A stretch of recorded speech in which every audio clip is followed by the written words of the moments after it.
মনে হয় জালে কিছু পড়েছে। টাকা পড়েছে? কত টাকা পড়েছে দেখ। অনেক টাকা বলো বাবা। আমি দেবী যক্ষী, তুই পুকুরে জাল ফেলে আমার টাকা তুললি কেন? জখিমা আমি বুঝতে পারিনি। ঠিক আছে, সব টাকা আমি আবার পুকুরে ফেলে দিচ্ছি। দাঁড়া, বাবাকে চাইলে লাইক করো, মাকে চাইলে সাবস্ক্রাইব করো, আর দুইজনকেই চাইলে লাইক এবং সাবস্ক্রাইব দুইটাই করো। আমার টাকা কেউ একবার নিলে সেই টাকা আমি আর ফেরত নিই না। ওই টাকার বদলে আমি তোর মেয়েকে চাই। বাবা না না জক্ষি দেবী, প্রয়োজনে তুমি আমাকে নিয়ে নাও, দয়া করে আমার মেয়ের দিকে নজর দিও না। এই নে, তোকে আরো টাকা দিলাম। আজ সন্ধে আমি তোর মেয়েকে নিয়ে নেব। জক্ষিমা কোথায় গেল? চলো না, আমরা এখান থেকে পালিয়ে যাব। কি হয়েছে, তুই কাঁদছিস কেন?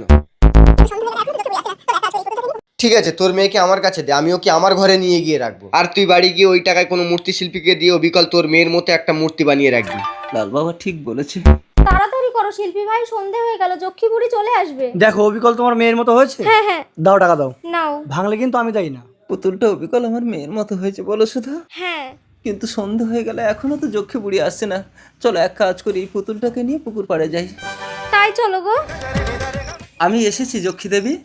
তোর মেয়েকে তো আমি সকালেই নিয়ে নিয়েছি। সুধা কি গো? ওই তো লাল বাবা। লাল বাবা আমার মেয়ে কোথায়? তোর কন্যাকে আমি কখন নিয়ে গেলাম বৎস? সে কি সকালে? ওটা আমিই ছিলাম, আর আমি তোকে বলেছিলাম তোর মেয়ের মূর্তি বানাতে। আর তুই কি আমাকে বোকা ভেবেছিস? ওই মাটির মূর্তি নিয়ে আমাকে দিতে এসেছিস?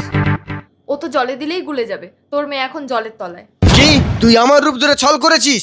আমি এখনই আহুতি যজ্ঞ করে সমস্ত দেবতাদের আহ্বান করব। না না সন্ন্যাসী, তাহলে যে মহাপ্রলয় হবে। তাহলে ওর সন্তানকে ফিরিয়ে দে। অসম্ভব, সে তো এখন জলের তলায়, মৃত প্রায়। একটা উপায় আছে, আমি এখন জলের নিচে গিয়ে ওর শরীর থেকে প্রাণ নিয়ে এই মাটির পুতুলে নিক্ষেপ করছি।